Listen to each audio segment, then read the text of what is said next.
Qui voudrait avoir plus de foi? Oh, oui, moi aussi. Moi aussi, moi aussi. On aimerait tous avoir plus de foi. Et des fois, de comprendre ce qui fait grandir la foi, puis ce qui l'empêche de grandir nous aide aussi. De dire, Seigneur, je veux plus de foi. Est-ce que je suis dans une dynamique où je marche vers plus de foi? On a à se poser la question.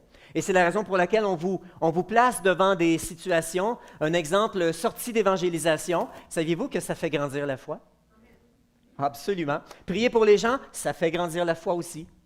Et différentes autres occasions. Mais ce matin, ce que je veux toucher, c'est avec quelle partie de votre corps vous vivez votre vie chrétienne? Vous avez une foi de cœur ou une foi de tête? Et le but ce matin du message que je veux partager, c'est qu'on puisse se positionner pour voir notre foi grandir, notre confiance en Dieu grandir. Donc, on a à se poser la question, avec quelle partie de mon corps je vis ma vie chrétienne ou ma relation avec Dieu? Est-ce que vous faites appel à votre cœur ou bien à votre intellect? À la foi ou à la raison? C'est-à-dire, est-ce que vous croyez parce que vous comprenez Dieu ou bien parce que vous avez confiance en Dieu? C'est différent. Je peux croire parce que je comprends, ça ne fera pas grandir ma foi de la même manière que je crois parce que je fais confiance, parce que Dieu est bon, parce que Dieu veut me faire grandir. Est-ce que votre intelligence nourrit votre foi ou bien c'est votre cœur? On va essayer de discerner, de clarifier. On va regarder quelques histoires, on va en regarder 4, ensuite quelques textes pour cadrer ce que j'essaie de vous partager ce matin. Et j'espère que le tout, on va pouvoir le faire dans un temps convenable parce que j'aimerais qu'on puisse prendre un temps dans la présence de Dieu à la fin et qu'on puisse qu'on puisse passer du temps dans sa présence pour le laisser vraiment toucher notre cœur. Donc, comment se positionner pour voir notre foi grandir et prospérer? La première histoire qu'on va voir, ça s'est passé il y a bien longtemps. Puis l'histoire commence comme ceci. Naaman, le chef de l'armée du roi de Syrie, jouissait de la faveur, de l'estime de son Seigneur, car c'était par lui que l'Éternel avait donné la victoire aux Syriens. Toutefois, cet homme, fort et vaillant, était lépreux. Et le texte nous dit que les Syriens avaient fait des expéditions en Israël et avaient ramené des captifs. Et en particulier, Naaman, sa femme, avait une petite fille à la maison qui était une captive d'Israël. Et cette petite fille-là avait dit à sa maîtresse, « Si seulement mon Seigneur pouvait voir le prophète qui se trouve à Samarie, il le guérirait de sa lèpre. » Donc Naaman était considéré, mais malheureusement, il était lépreux. Ça, c'est le contexte. Maintenant, notre premier texte, on va lire le texte pour vraiment bien saisir. Donc, Naaman va voir son roi et dit, « Écoute, roi, la petite fille chez nous a dit que si je vais en Samarie, le prophète va me guérir. » Et le roi aime Naaman et dit, « Je t'écris une lettre de recommandation. Je vais écrire à mon collègue, le roi d'Israël. Je t'écris une lettre, pars avec ça. Je te décharge, vas-y, je te fournis la cavalerie qu'il faut. » Et Naaman s'en va comme ça voir le roi d'Israël. Et le roi d'Israël lit la lettre et lui comprend autre chose. Regardez, il vient ici, il veut nous attaquer, il veut nous provoquer. Jusqu'à ce que Élisée entende que le roi a déchiré ses vêtements, donc il y avait une situation grave, et il envoie un messager pour dire « Envoyez-moi-le ». Donc, quelqu'un arrive au palais alors que Naaman est là et qui dit « Venez, je vais vous montrer où est ce prophète. » Et Naaman vint avec ses chevaux et son char. Et il s'arrêta à la porte de la maison d'Élisée. Donc, tel que prévu, Élisée lui dit, « C'est là que j'habite. » Naaman se rend chez lui.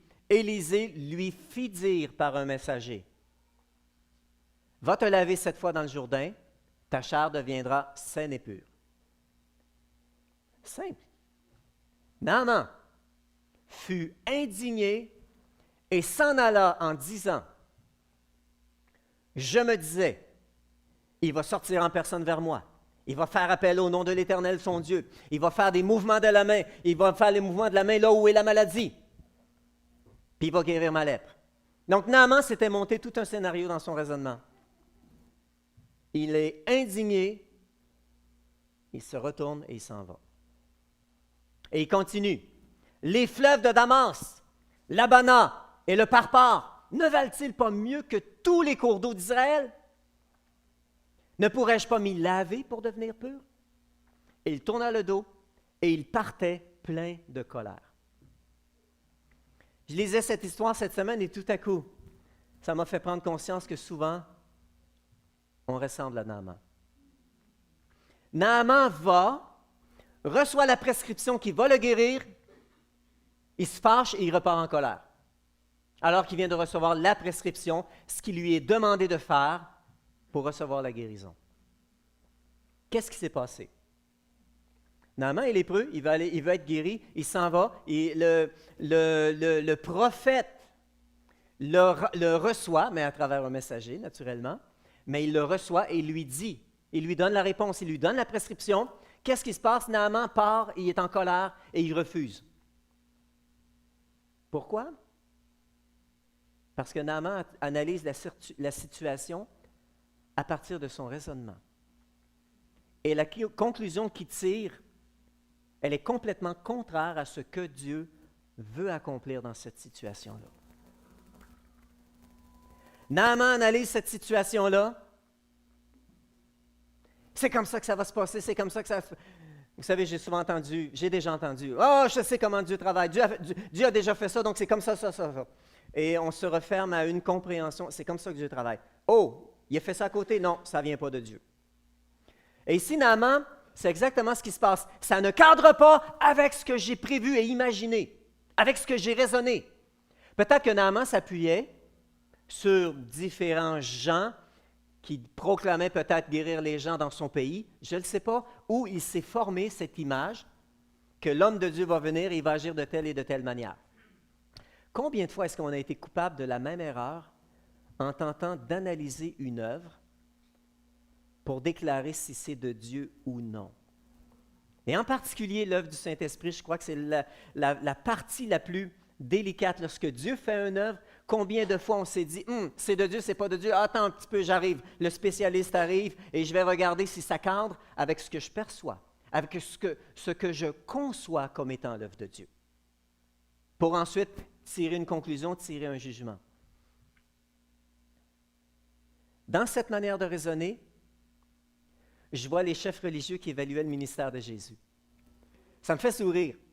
Parce qu'ils regardaient ça et ils disaient, non, il ne peut pas venir de Dieu. Il guérit le jour du sabbat. Non, ça ne se peut pas. Il vient de Nazareth. C'est écrit, il n'y a rien de bon qui vient de Nazareth. Ça ne peut pas être ça. Dieu ne nous a pas consultés. Ah oui, je suis certain qu'ils avaient cette pensée-là. Ça doit passer par nous. Nous sommes les chefs religieux. Nous sommes ceux qui gérons la religion, qui gérons ce que Dieu accomplit au milieu d'Israël. Et ils étaient en train d'évaluer par rapport à ces choses-là. S'il était de Dieu, il ferait les choses à notre façon. Donc, non, il ne peut pas être de Dieu. Est-ce que vous êtes d'accord avec les pharisiens, vous, aujourd'hui, ce matin, ici, assis, pour entendre la parole de Dieu? Probablement pas, vous ne seriez pas ici sinon. Et pourtant, les pharisiens s'étaient arrêtés dans une compréhension qui, finalement, met Dieu dans une boîte. Je conçois que Dieu peut agir à partir d'ici jusque-là et à partir de là jusque-là. En dehors de ça, j'ai des doutes. Certains pasteurs disent, écoute, si tu n'es pas d'accord avec moi, c'est que tu es rebelle. Certains autres pasteurs disent, si quelqu'un parle d'autre chose, tu lui dis non, je ne veux rien savoir. Parce qu'on croit avoir le monopole de la révélation, donc on arrête notre conception de Dieu. Et ici, on voit ce raisonnement-là de Naaman. Il y a un passage intéressant dans Romains 8,5. Ce n'est pas sur la diapo, je vous le lis. En effet, ceux qui se conforment à leur nature propre se préoccupent des réalités de la nature humaine, tandis que ceux qui se conforment à l'esprit sont préoccupés par ce qui est de l'esprit. De fait, la nature humaine tend vers la mort, tandis que l'esprit tend vers la vie et la paix. En effet, la nature humaine tend à la révolte contre Dieu. Et c'est ce que l'apôtre Paul dit aux Romains, Romains 5 jusqu'à 7. La nature humaine tend à la révolte. le simple raisonnement humain qui n'est pas renouvelé dans son intelligence va arriver là. Donc, à quelque part, on a besoin de cet équilibre-là. Est-ce que j'ai une foi de tête ou une foi de cœur? Est-ce que j'ai vraiment ouvert mon cœur à Dieu ou bien je le garde fermé? Si on continue notre histoire, parce qu'on n'est pas arrêté, lorsque ces serviteurs, donc Naaman se tourne de bord, il est en train de partir, et ce sont les serviteurs qui, lorsque ces serviteurs s'approchèrent de lui pour lui parler, lui disent, « Mon père, si le prophète, en d'autres mots, Naaman, on te connaît, tu es le général de l'armée et c'est pas pour rien. On sait que tu es un homme courageux. Qu'importe la difficulté de ce qu'il t'aurait demandé, tu l'aurais fait. » C'est à peu près ce qu'ils lui disent. « Alors tu dois d'autant plus volontiers faire ce qu'il t'a dit. » Autrement dit, c'est tellement simple ce qu'il t'a dit. « Lave-toi et tu seras pur. » Donc, ces serviteurs réussissent à le convaincre de ne pas partir. Donc, Naaman, au verset suivant, il descendit alors se plonger 7 fois dans le Jourdain. Vous imaginez, hein? Se plonger 7 fois, c'est tout ce que le prophète lui a demandé. Est-ce que dans le fait de plonger 7 fois, il y avait une puissance? Non, ce n'était pas nécessairement. Est-ce que c'était l'eau du Jourdain, c'était de l'eau bénite? Je ne crois pas non plus. Peut-être le jour, le mois de l'année? Non plus. Il descendit se plonger 7 fois dans le Jourdain conformément à la parole de l'homme de Dieu. Autrement dit, il est allé se plonger 7 fois dans le Jourdain parce que l'homme de Dieu l'a dit, c'est tout. Pour obéir à l'homme de Dieu. Sa chair redevint comme celle d'un jeune enfant et il fut pur. Par la suite, il va voir Élisée et dit, « Je reconnais qu'il n'y a aucun Dieu sur toute la terre, sauf en Israël. » Qu'est-ce qui s'est passé entre ce moment-là où Naaman reconnaît Dieu, puis le moment où il reçoit la prescription et il repart en colère? Qu'est-ce qui s'est exactement passé? Naaman a dû remettre en question sa manière de penser, sa conception intellectuelle sur comment ça devait se passer. C'est-à-dire toutes les règles qui s'étaient établies dans sa tête et puis qui étaient contre le fait de poser un geste qui ne fait pas de sens ou d'un geste qui n'a pas de logique, qui ne semble pas raisonnable, qui n'a pas un lien avec la guérison, se saucer dans le Jourdain. J'ai des fleuves dans mon pays. Et c'est la raison pour laquelle il répondait ça. Ils sont encore meilleurs que ce qui se trouve ici. Naaman a dû remettre en question cette manière de penser. Autrement dit, Élisée a invité Naaman à avoir la foi en ce qu'il lui demandait et non la compréhension.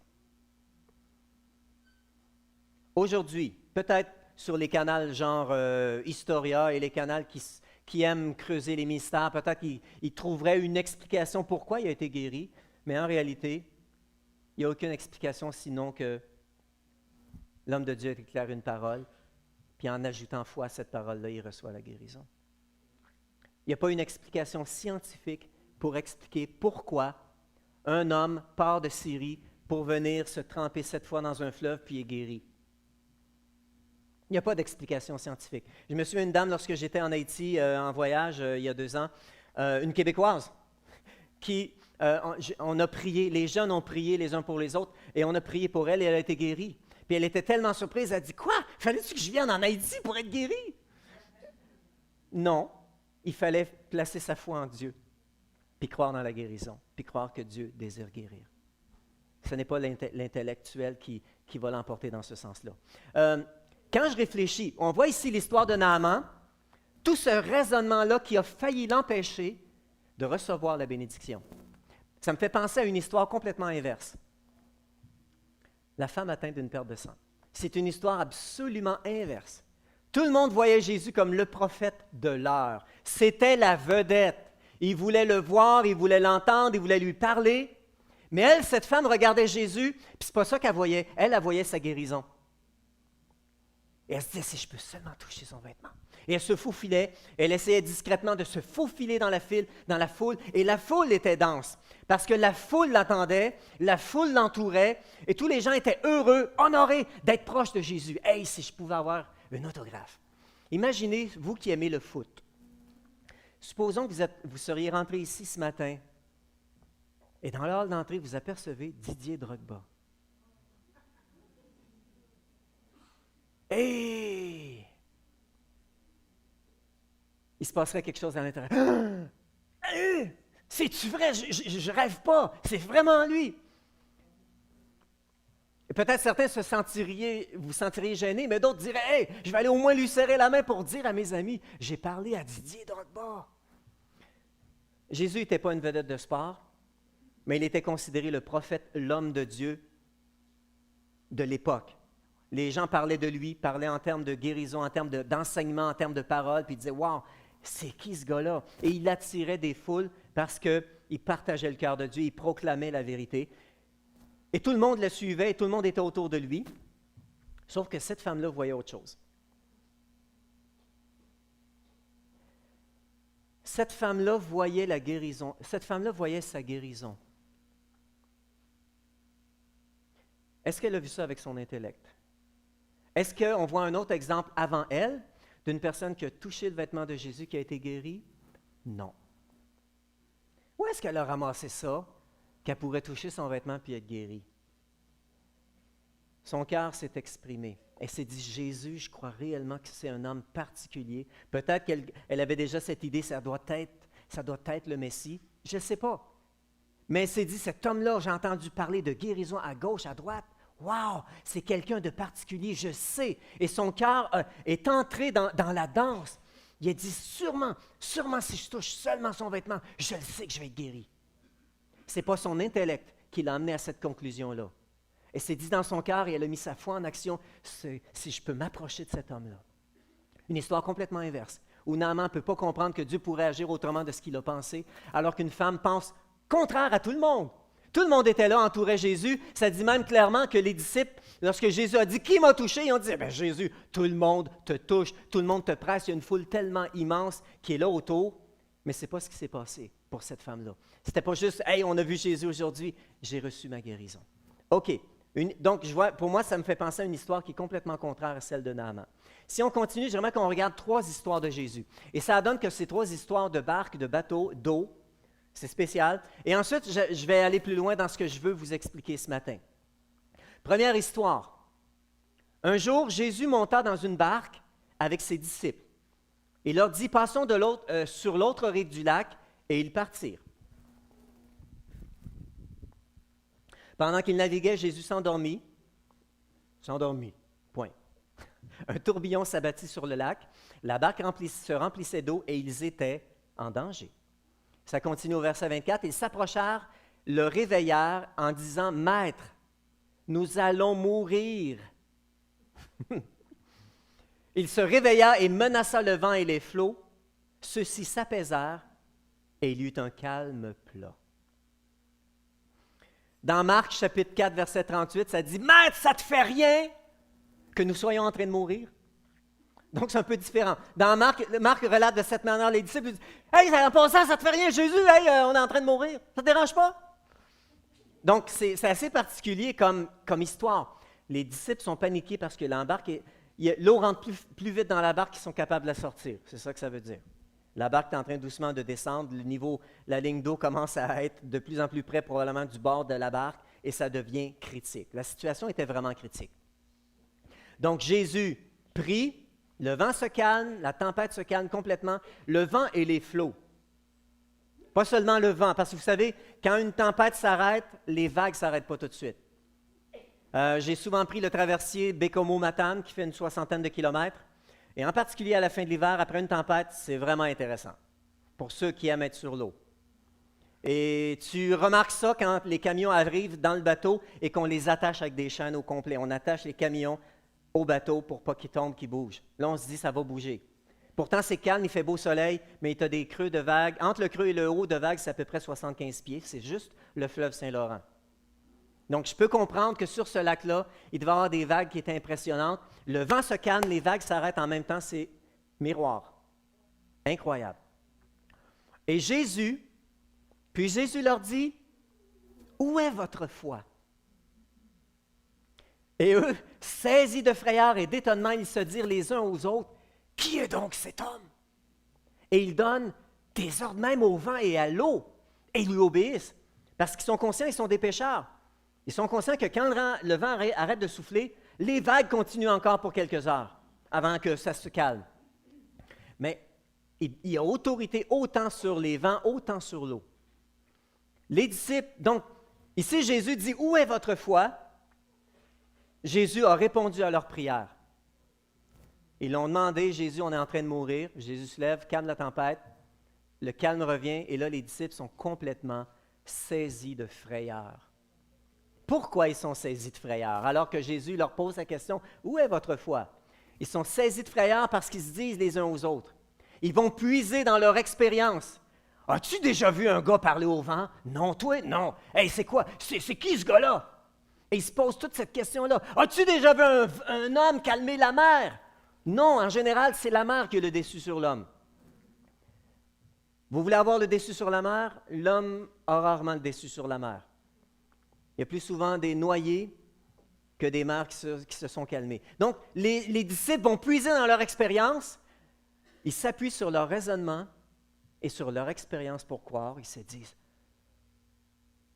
on n'a pas de grille pour évaluer ça. Et lorsque Jésus dit, où est votre foi? Littéralement, ce qu'il est en train de dire, c'est, sur quoi vous appuyez-vous pour avoir la foi? Est-ce que votre foi, elle s'appuie sur quoi? Votre capacité à concevoir ce que vous venez de voir? Ou votre confiance en moi? Où est votre foi? Et souvent, dans notre vie, on va être interpellé parce que la vie va nous agresser par tous les moyens possibles. Les situations de la vie, les épreuves de la vie sont là. Et on peut se retrouver victime ou on peut finalement voir différemment. Ça va dépendre de où est-ce que nous, on place notre foi. Maintenant, une deuxième histoire. Donc ici, on voit que Jésus dit, où est votre foi? Mais les disciples sont complètement apeurés alors que Jésus répond à leur demande parce qu'ils n'ont jamais vu ça. Ils croient ce qu'ils ont déjà vu, ce qu'ils ont déjà expérimenté, et ça dépasse. C'est jamais arrivé, ils n'ont pas de point de référence. Deuxième histoire. Le soir venu, la barque était au milieu du lac, une autre histoire de barque. Et Jésus était seul à terre. Il vit qu'ils avaient beaucoup de peine à ramer car le vent était contraire, donc ils avaient le vent de face. Vers la fin de la nuit, il alla vers eux en marchant sur le lac et il voulait les dépasser. Il voulait aller plus loin. Intéressant. Quand ils le virent marcher sur le lac, ils crurent que c'était un fantôme et ils poussèrent des cris, car ils le voyaient tous et ils étaient affolés. Jésus leur parla aussitôt et leur dit, « Rassurez-vous, c'est moi, n'ayez pas peur. » Cette deuxième expression-là, dans le verset 50, « car ils le voyaient tous », vous savez ce que ça veut dire? Ils voyaient tous Jésus. Autrement dit, ils reconnaissaient Jésus, puis ils étaient effrayés. Oh! Pourquoi? Ils avaient vu Jésus calmer la tempête. Ils avaient vu Jésus ressusciter la fille de Jaïrus. Ils avaient vu la femme atteinte d'une perte de sang être guérie. Ils avaient, en plus de ça, nourri une foule. Ils avaient vu ces expériences-là et, sans compter plusieurs autres. Ça faisait partie de leur actif, mais ils n'avaient jamais vu Jésus marcher sur les eaux. Ça, ils ne l'avaient pas vu. Pourquoi ils étaient affolés? Parce qu'il n'y avait rien dans leur expérience qui concordait avec ce qu'ils étaient en train de voir. Et probablement que leur foi est encore appuyée sur leur conception intellectuelle, sur ce qu'ils peuvent comprendre, sur ce qu'ils ont déjà expérimenté. Vous savez, on a cette expression-là, le voir, c'est le croire. Mais dans le royaume de Dieu, croire, c'est de voir. C'est l'inverse, souvent. Je te dis que si tu crois, tu verras la gloire de Dieu. Et dans ce monde, on dit, le voir, c'est le croire. On est plus dans la version Thomas.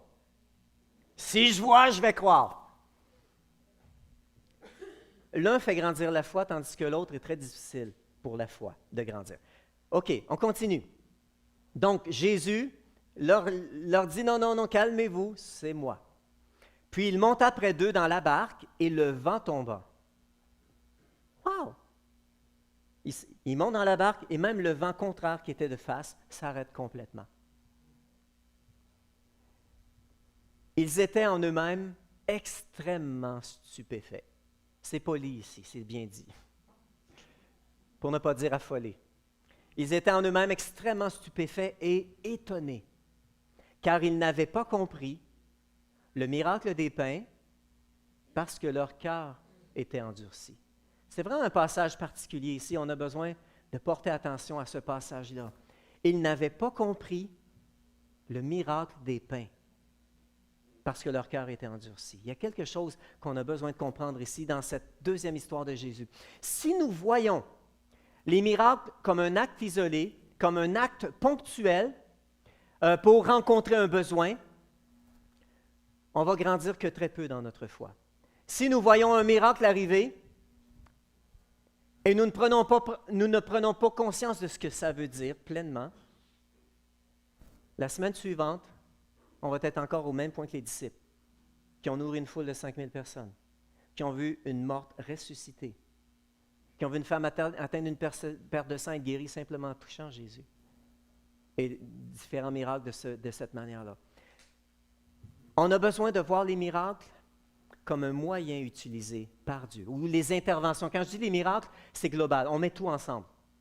Les interventions, un renversement de situation, une intervention qui n'est pas toujours visible dans le concret, mais qui est vraiment une intervention de Dieu. Si on ne voit pas les miracles comme un moyen utilisé par Dieu pour nous révéler sa nature et nous révéler son cœur, on ne pourra pas grandir. Nous devons voir chaque miracle, chaque intervention de Dieu comme un moyen qu'il utilise pour me révéler qui il est, sa nature, et que je grandisse dans ma relation avec lui. Et je crois que c'est la raison pour laquelle ils n'avaient pas compris le miracle. Ici, ça parle du miracle des pains. C'est-à-dire, ils sont dans la barque, mais ils viennent de terminer de nourrir la foule. 1 heure avant, 2 heures avant, quelques heures avant. Ils viennent de nourrir 5000 personnes, ils sont dans la barque. Ils n'ont pas compris ce qui vient d'arriver. Dès qu'il y a un besoin, ils sont encore dans la même position. Au secours! Complètement perturbés parce qu'ils n'ont pas su prendre conscience que ce que Jésus leur a fait vivre, il voulait leur révéler quelque chose. Il ne voulait pas juste nourrir une foule. Et à chaque fois que Dieu intervient dans ta vie, il veut t'enseigner quelque chose de bien plus que le miracle, que l'intervention, que la guérison, qu'importe. Il veut te révéler qui il est. Il veut te révéler sa nature. Pour que tu puisses bâtir, que ça devienne une pierre de fondation dans ton cœur, une pierre de vérité. De dire, je sais qui est Dieu, je sais comment est Dieu, je sais que Dieu est bon. Et lorsqu'une situation arrive à nouveau, Seigneur, je le sais que tu es bon, alors je viens à toi comme étant le Dieu de bonté et je m'adresse à toi avec foi. On renverse cette situation aussi, parce que je sais que tu l'as déjà fait et que tu vas encore le faire. Ça fait un élément qui va être beaucoup plus probant pour que notre foi puisse grandir, que notre foi puisse s'épanouir. Et ici, la dernière phrase, parce que leur cœur était endurci. Ils n'ont pas compris le miracle des pains parce que le cœur était endurci. Vous savez, c'est au niveau du cœur que nous sommes en relation. Si on veut parler de relation, c'est au niveau du cœur. Sinon, c'est de parler de la pluie et du beau temps. Ou de dire comment ça va, merci, au revoir. Une vraie relation, c'est au niveau du cœur. Et c'est certain qu'on n'a pas le même niveau de relation avec les uns et les autres. Avec des gens, on a une relation beaucoup plus intime, profonde, comme ceux qui sont mariés, époux-épouse ensemble. C'est différent comme relation qu'avec quelqu'un d'autre qui est un collègue ou même un frère de l'Assemblée. On n'aura pas le même niveau. Mais c'est au niveau du cœur que nous sommes en relation et que nous pouvons avoir accès au cœur de l'autre. La meilleure personne dans cette assemblée pour connaître mon cœur, c'est mon épouse. Parce que je lui ai donné accès à mon cœur. Parce que je lui ai ouvert mon cœur. Et c'est réciproque. Et le but de Dieu, quand il agit dans notre vie, c'est que nous découvrions qui il est. Et ça se fait dans une relation intime avec lui. Il n'y a pas de raccourci. Tu ne peux pas dire, non, pasteur, je me contente de vivre ma religion, dis-moi ce que Dieu s'attend de moi, ça me suffit. Ce n'est pas ce que Dieu veut. Dieu, avec Jésus, t'a réconcilié avec lui. Dieu ne veut pas placer sur ta vie des exigences, il veut être en relation. Il t'a réconcilié. Il a rétabli la relation. La vie chrétienne est une vie de relation ce matin. Donc, si ma foi est basée dans ma tête, dans le raisonnement, dans ce que je peux comprendre, je ne réussirai pas à avoir une connexion de cœur avec mon Dieu. Et ici, ils n'ont pas compris le miracle des pains parce que le cœur est endurci. Ou ils n'avaient pas encore compris ce que Jésus s'attendait d'eux, une relation de cœur, pour que chacun des miracles dans leur vie s'additionne et devienne une forteresse de vérité. Je sais qui est Dieu parce que je me suis tenu avec Jésus. Je sais qui est Dieu parce que je passe du temps dans sa présence. Et lorsqu'une situation nouvelle arrive, je n'ai pas à nouveau à supplier Dieu comme s'il ne s'était rien passé et que Dieu n'avait rien fait et à supplier Dieu dans les larmes avec pleurs et tout. Non, j'arrive dans une nouvelle situation, même si elle est différente des autres. Seigneur, je sais qui tu es. Seigneur, je sais que tu es bon. Je sais que tu as accompli ces choses-là à la croix. Alors je marche dans cette nouvelle situation devant ce nouveau problème avec la même foi. Parce qu'il y a une relation de cœur à cœur. Continuons avec la troisième histoire. Les disciples avaient oublié de prendre des pains. Donc, cette histoire-là commence au verset 10 dans Marc chapitre 8.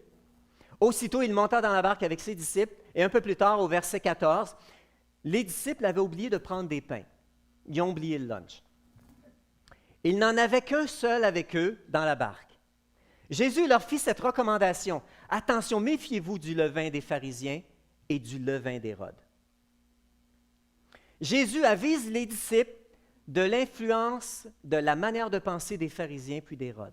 Cette manière de penser qui est religieuse. Ce qu'on voit dans la manière de penser religieuse, c'est une conception de Dieu qui est dénuée de toute puissance et de toute relation. C'est souvent la conception religieuse. Dis-moi ce que tu t'attends de moi, ça me suffit. Mais il n'y a pas nécessairement de relation.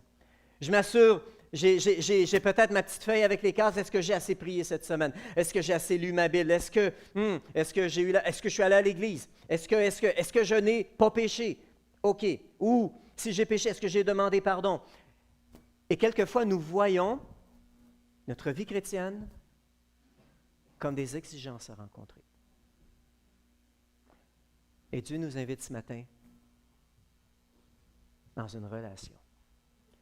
Il met les disciples en garde contre cette pensée religieuse qui était là parce qu'il était continuellement confronté avec les chefs religieux, et aussi la pensée d'Hérode.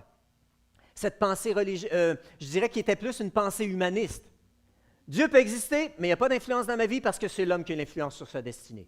Je décide de ma destinée, donc Dieu qui existe ou pas, on s'en fout. Ça, c'est la pensée humaniste. J'étais dans cette pensée-là lorsque quelqu'un m'a dit « Gaëtan, crois-tu dans les miracles? » Absolument, je crois dans les miracles. Je crois que Dieu est puissant. Mais Dieu était vraiment loin de ma vie pourtant. Je crois que Dieu est puissant, mais moi, je gère ma vie. Il n'a pas d'influence sur ma vie. Oh, je crois en lui. Ça, c'est plus une pensée humaniste. Et ici, on voit que Jésus fait simplement les mettre en garde. Il veut faire une mise à niveau sur leur façon de penser. Méfiez-vous du levain d'Hérode et des pharisiens. Et nous savons avec le recul qu'il n'est pas en train de parler du levain réel. Mais les disciples raisonnaient entre eux et disaient oh, « C'est parce que nous n'avons pas pris de pain. » Jésus le sachant, leur dit « Pourquoi raisonnez-vous sur le fait que vous n'avez pas pris de pain? Ne comprenez-vous pas et ne saisissez-vous pas encore? » Ici, on dirait que Jésus et ses disciples ne sont pas sur le même étage. Je suis allé reconduire quelqu'un à l'aéroport cette semaine. Jacinthe est avec quelqu'un d'autre. Elle m'appelle. Elle dit, je suis dans la rangée J. Je dis, ah, moi aussi, je suis au bout de la rangée. Comment se fait-il que je ne te vois pas? Et à un moment donné, je lui dis, vérifie donc le niveau. Oh, je suis à P0. Ah, OK, je suis à P1. Parking 1, parking 0, même rangée, mais on ne peut pas se voir. Pourtant, on se parlait au téléphone. Et ici, Jésus et ses disciples, on dirait qu'ils sont sur deux étages différents. Jésus parle d'une manière de penser, puis les disciples, eux, se disent, oh non, on a oublié le lunch. On a oublié notre repas. Et c'est ce qu'ils pensent ici, les disciples. Donc, Jésus parle de manière de penser et eux comprennent, avez-vous apporté le lunch? Jésus veut mettre le doigt sur ce qui empêche ici les disciples d'être d'un même cœur avec lui. Et il dit, pourquoi raisonnez-vous? On va y revenir tantôt parce que c'est exactement le même mot qui est utilisé par Paul lorsqu'il parle dans 2 Corinthiens. On renverse les raisonnements. C'est intéressant, c'est la même racine. On continue dans ce texte-là et Jésus continue. Avez-vous encore le cœur endurci? Vous avez des yeux et vous ne voyez pas? Vous avez des oreilles et vous n'entendez pas? Ne vous rappelez-vous pas? Jésus est en train de les faire réfléchir parce que vous savez, lorsque Dieu te pose une question, ce n'est pas qu'il n'y a pas la réponse. Il veut diriger ton cœur vers la réponse. Il veut que tu positionnes ton cœur pour être capable de recevoir la révélation qu'il veut te communiquer. Et des fois, il est obligé de te poser des questions. Et ici, je crois que la clé pour comprendre ce passage-là ici réside dans la première question. Avez-vous le cœur endurci? Ou avez-vous encore le cœur endurci? Ce qui veut dire que Jésus a commencé à travailler de façon à toucher leur cœur, puisqu'il parle de « encore ». Et en quoi notre cœur nous permet de voir? En quoi notre cœur nous permet d'entendre, de se rappeler ou de comprendre le verset qu'on a lu juste avant, ce que Dieu a accompli? Vous savez, dans la vie, il y a juste deux sources de motivation dans la vie chrétienne. Il y a l'amour, il y a la crainte. Tu vis ta vie chrétienne motivée par l'amour ou tu vis ta vie chrétienne motivée par la crainte? 1 Jean 4, 18 nous dit, il n'y a pas de peur dans l'amour. Au contraire, l'amour parfait chasse la peur. Car la peur implique une punition. La peur implique la pensée qu'il y a une punition qui va être accordée si je ne suis pas à la hauteur. Donc, la crainte nous fait nous approcher de Dieu, comme je disais tout à l'heure, en pensant que nous devons rencontrer ses exigences. La relation n'est pas la priorité, les exigences le sont. Est-ce que je suis à niveau? Est-ce que je suis un bon chrétien? J'ai été longtemps tellement confus dans le flou, dans cette idée-là, qu'est-ce que ça prend pour plaire à Dieu, que je me suis dit, si la note de passage est ici, bien, je vais m'assurer d'être là. Au cas. Si la moyenne des chrétiens accomplissent telle chose, bien moi, je vais en faire 2 fois, 3 fois, 4 fois plus. Comme ça, je vais me dire, je devrais avoir la note de passage. C'était un petit peu confus dans mon esprit. Jusqu'à ce que je réalise que Dieu m'a sauvé pour être en relation avec lui. Et que ce n'est pas la crainte. Dieu a tout accompli pour vaincre cette crainte-là. Donc, dans la crainte, ma relation n'est pas la priorité, mais de m'assurer que je rencontre les exigences, ou les présumées exigences que moi je me suis fixées pour être un soi-disant bon chrétien. Tandis que l'amour, l'amour nous fait approcher Dieu avec une pleine assurance que nous sommes aimés et acceptés. C'est là que Dieu veut t'emmener ce matin. Une pleine assurance, tu t'approches de Dieu avec une pleine assurance que tu es aimé, accepté. Donc, notre désir se situe à un autre niveau, celui de recevoir et de donner pour voir cette relation grandir. Mon but, lorsque je viens dans la présence de Dieu, je sais que je suis aimé. Je veux juste grandir, j'en veux plus. Je ne viens pas voir si j'ai rencontré les exigences pour être un bon chrétien. Je viens parce que j'en veux plus. Je viens parce que je sais que Dieu m'aime et que Dieu veut me donner plus. Et je veux le servir, je veux représenter son cœur. Et la relation, elle est complètement différente. Donc, pour grandir dans notre foi, on comprend ici dans ce texte-là que Jésus est en train de demander aux disciples, cessez de raisonner et prenez soin de recevoir avec votre cœur. Vous savez, le même problème, on a vu quatre histoires ici. On va regarder quelques passages en terminant. Le même problème, on le voit si on lit la parole de Dieu avec un cœur qui est craintif, qui est dans la crainte, en cherchant les exigences et non la relation. Jésus a dit aux pharisiens, aux chefs religieux, « Vous étudiez les Écritures parce que vous pensez avoir par elles la vie éternelle, mais ce sont elles qui rendent témoignage de moi, et vous ne voulez pas venir à moi pour avoir la vie. » Jésus est en train de démontrer devant les pharisiens, il y a complètement une contradiction. Vous fouillez les Écritures parce que vous croyez en elles qu'il y a la vie, mais vous n'êtes pas prêts à venir à moi. Et cette contradiction venait de quel aspect? De cet aspect-là que lorsqu'on lit les Écritures, l'Écriture doit nourrir notre cœur et notre foi. Les pharisiens lisaient les Écritures pour trouver les règles, les normes et les exigences de Dieu, et ils s'arrêtaient aux exigences d'une religion, de règles qui devaient être appliquées. Pour grandir dans notre foi, on a besoin de comprendre ce matin les Écritures. Et j'aime lire les Écritures. Lorsque je parle de cette manière-là, de dire on lit les Écritures, mais on n'est pas en relation, je ne suis pas en train de dénigrer le fait qu'on n'a pas besoin de la parole. Je lis la parole, j'aime la parole. Je la lis régulièrement. Et je n'aime pas cette impression-là d'avoir l'impression quand je suis une méthode de lecture et quand j'ai terminé ma lecture du jour, j'aime pas avoir l'impression que je n'ai pas eu mon dessert encore. Non, j'en veux encore. J'aime aller lire ailleurs d'autres passages pour ne pas bousiller ma méthode de lecture, aller trop vite, je vais aller lire d'autres passages. Donc, pour grandir dans notre foi, les Écritures doivent nourrir notre cœur, doivent nourrir notre foi, puis ça doit nous conduire dans une relation et non à plus de connaissances. Ne te satisfais pas de plus de connaissances. Tu n'as pas besoin de connaître toutes les dates de l'Ancien Testament, ce n'est pas nécessairement important. Tu as besoin de connaître Dieu. Tu as besoin de découvrir le cœur de Dieu. Ça c'est important parce que ça va bouleverser ta foi. C'est ce qui va changer ta foi. Si on continue rapidement, il y a une chose intéressante ici.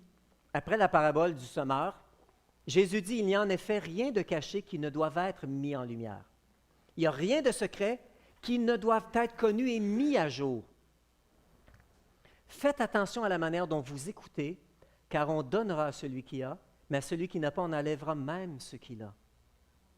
Comment est-ce que ce passage peut m'aider à grandir dans la foi? C'est comme si Dieu, je vais vous donner une autre traduction, et je vais inviter peut-être le groupe musical à s'avancer tout de suite. C'est comme si Dieu te dit, je ne veux rien garder de caché ou de mystérieux, mais c'est votre manière de recevoir qui peut vous empêcher de comprendre. À celui qui reçoit, je vais lui révéler toujours plus. Dieu veut se révéler à nous, et ce passage-là s'applique exactement à la parole et non à de petits péchés cachés que Dieu veut mettre en lumière parce que Dieu veut nous mettre devant tout le monde. Ce n'est pas ici le cas. Il est en train de parler de cette parole, de cette parole qui le révèle. Il dit, c'est comme si Dieu dit, je vous ai donné ma parole et ce n'était pas dans le but de vous cacher quelque chose. Je désire que vous alliez au fond, que vous découvriez qui je suis à travers cette parole-là. Et l'apôtre Paul explique lui-même que ce n'est pas par notre intelligence qu'on va pouvoir saisir ces choses-là. Dans 1 Corinthiens 2, l'homme naturel n'accepte pas ce qui vient de l'Esprit de Dieu, car c'est une folie pour lui. Il est même incapable de comprendre parce que c'est spirituellement qu'on en juge. Tantôt, on avait vu la nature humaine tend à la révolte contre Dieu. Si on veut grandir dans notre foi ce matin, on ne peut pas recevoir les choses spirituelles, la révélation par notre intelligence, par notre sagesse personnelle uniquement, mais ça va être dans une relation intime avec Dieu, avec le Saint-Esprit, qui va nous conduire dans toute la vérité. J'aimerais terminer avec ce passage-là, dans 2 Corinthiens 10, et j'aimerais qu'on puisse prendre un temps dans la louange pour louer Dieu. L'apôtre Paul dit aux Corinthiens, dans 2 Corinthiens 10, c'est mon dernier passage, « Si en effet nous vivons dans la réalité humaine, nous ne combattons pas de façon purement humaine. En effet, les armes avec lesquelles nous combattons ne sont pas humaines. » Dans un autre passage, l'apôtre Paul a dit clairement, la réalité physique, elle est passagère. Les réalités éternelles ou les réalités spirituelles sont éternelles. Ce matin, il dit, si en effet nous vivons dans la réalité humaine, j'aimerais juste vous proposer quelque chose ce matin en terminant. J'ai longtemps pensé que je suis un être physique qui vit dans un monde physique à qui Dieu permet de temps en temps de vivre une expérience spirituelle. Je crois que la réalité, ce n'est pas ça. On est des êtres spirituels, chacun d'entre nous, qui sommes présentement en train de vivre une réalité physique en vivant sur terre. Mais notre vraie destinée, c'est le ciel et la présence de Dieu. Gardons ça à l'esprit. Nous sommes des êtres spirituels qui sommes en train de vivre une réalité physique. Et ne limitons pas notre foi à cette réalité physique. Nous sommes ces êtres spirituels qui sont appelés à vivre dans l'amour, dans la présence de Dieu. C'est le ciel qui est notre destinée, frères et sœurs. C'est le ciel, la présence de Dieu. Et ici, l'apôtre Paul le dit clairement. Si nous vivons dans la réalité humaine, nous ne combattons pas de façon purement humaine. On vit dans la réalité humaine, mais nos âmes sont spirituelles parce que nous sommes conscients du domaine spirituel, de ce royaume spirituel. En effet, les armes avec lesquelles nous combattons ne sont pas humaines. Elles sont puissantes grâce à Dieu pour renverser des forteresses. Nous renversons les raisonnements et tout obstacle qui s'élève contre la connaissance de Dieu et nous faisons toute pensée prisonnière pour qu'elle obéisse à Christ. Il y a quelques points que j'aimerais clarifier. Ensuite, on va prendre un moment juste pour louer Dieu en terminant et qu'on puisse lui communiquer notre cœur, lui consacrer notre cœur, qu'on puisse lui ouvrir notre cœur. Frères et sœurs, ce n'est pas plus de connaissance qui va faire de toi un meilleur chrétien, quoique la connaissance est super utile. On a besoin de la parole de Dieu. Allez lire votre parole à toutes les semaines, pour ne pas dire à tous les jours. Il va s'établir une fondation solide dans votre cœur. Néanmoins, ce n'est pas plus de connaissances, ce n'est pas plus de cours. c'est plus de relations. C'est une découverte du cœur de Dieu. C'est de lui ouvrir mon cœur, de dire, Seigneur, je veux être en relation avec toi et avec mes frères et sœurs à partir de mon cœur. Et ici, on a un passage intéressant.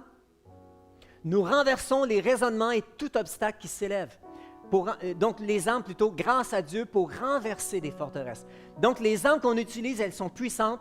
Par la vertu de Dieu, elles sont spirituelles pour renverser des forteresses. C'est quoi une forteresse? Imaginez-vous un château. Un château est un endroit sécuritaire où l'armée peut se réfugier, se reposer pour ensuite sortir, combattre l'ennemi et remporter la victoire. Ça sert à ça, une forteresse. On n'en a pas beaucoup au Québec, il y en a beaucoup plus en Europe. Ces forteresses et ces châteaux forts. Mais ici, dans ce passage, frères et sœurs, dans ce passage, nous ne sommes pas dans la forteresse.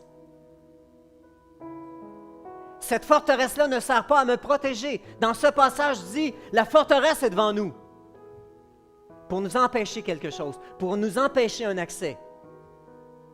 Et cet accès-là, c'est la connaissance de Dieu. C'est ce qu'il dit ici dans ce passage-là. Cette forteresse-là se tient devant nous et nous devons la démolir parce qu'elle est un obstacle entre nous et Dieu. Quelle est donc cette forteresse? Qui s'y cache?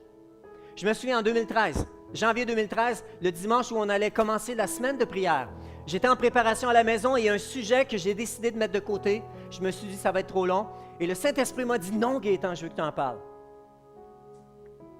Et c'était les forteresses. Et Dieu m'a posé une question que je n'ai pas pu répondre. Il m'a simplement dit, Dieu m'a dit, Gaétan, qui se cache derrière les forteresses? Ma seule réponse était, je pensais que la forteresse servait à me protéger. Et Dieu m'a seulement dit, c'est l'ennemi qui se cache derrière la forteresse. Et c'était comme, quoi? What? Qu'est-ce que ça veut dire? Et j'ai étudié à fond et j'ai compris plus à fond par la suite. L'apôtre Paul dit exactement la même chose. Ces raisonnements-là, c'est quoi ces raisonnements-là? C'est la même racine que Jésus utilise lorsqu'il dit aux disciples, « Pourquoi vous raisonnez? » Ce sont des idées, des façons de penser, des croyances, des pensées humaines qui sont contraires à la pensée de Christ. Et on en a tous. Et ce matin, Dieu veut qu'on fasse sauter certaines forteresses. Ce matin, les briques vont voler dans la louange, dans la présence de Dieu, alors que nous ouvrons notre cœur au Seigneur et que le Saint-Esprit a accès à notre cœur. Seigneur, viens faire sauter ces forteresses. Dieu veut le faire parce que nos âmes sont spirituelles. Parce que la source de ces raisonnements-là vient de l'ennemi qui veut nous garder en dehors de la connaissance de Dieu. L'ennemi veut toujours nous garder en dehors de la connaissance de Dieu. Il va essayer d'établir des raisonnements dans notre cœur comme celui de Naaman. C'est comme ça que je m'attendais. Pas question, je reviens de bord. Qui était prêt à rejeter l'œuvre que Dieu voulait accomplir dans sa vie simplement parce qu'il raisonnait. Ou les disciples, « Ah, zut, on n'a pas apporté le lunch », alors que Jésus est en train de leur penser de manière de penser. Faites attention à ces manières de penser-là. Ce matin, en terminant, j'aimerais faire un appel. J'aimerais qu'on puisse se lever. On va se dégourdir tout de suite. On va se dégourdir tout de suite en terminant. J'aimerais qu'on puisse prendre quelques moments, même s'il ne nous reste pas beaucoup de temps. J'aimerais qu'on puisse, ce matin, ouvrons-lui notre cœur. Et j'aimerais que tu lui dises, on va chanter un chant, mais j'aimerais que tu puisses exprimer le désir de ton cœur. Ce matin, ouvre-lui ton cœur pour qu'il puisse y établir sa présence. Laisse-le y établir sa volonté. Laisse-le te guérir. Laisse-le t'amener à voir les forteresses et à les renverser, afin que toutes nos pensées soient en ligne avec la pensée de Christ. C'est ce que Dieu veut accomplir ce matin, je crois, dans ta vie. Dieu va apporter la guérison. Parce que trop souvent, autour de notre cœur, c'est une forteresse qu'on s'est construite, à laquelle l'ennemi nous a fourni les briques. Notre premier but était de se protéger, mais il empêche une pleine communion avec Dieu aussi. Et ce matin, c'est ce que Dieu veut faire.